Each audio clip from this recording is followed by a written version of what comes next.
مصر الأولى نبيل عبيد، ألف مبروك. تحبي تقولي كلمة؟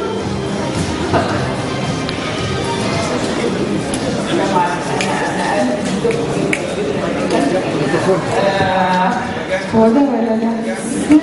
قلبي بيدق قوي قوي من ساعة ما دخلت، لأن أنا المكان ده له في نفسي حاجة عزيزة جدا جدا جدا، وأنا اتكرمت هنا لفترة طويلة، كان على فيلم من أفلامي، ودي تاني مرة على اللي قالوه الكلمتين الحلوين اللي قالوهم دول، اللي أنا بعتز بيهم جدا جدا جدا، وبشكر المركز الكاثوليكي قوي قوي قوي، لأن جايزة منه يعني معناها فخر.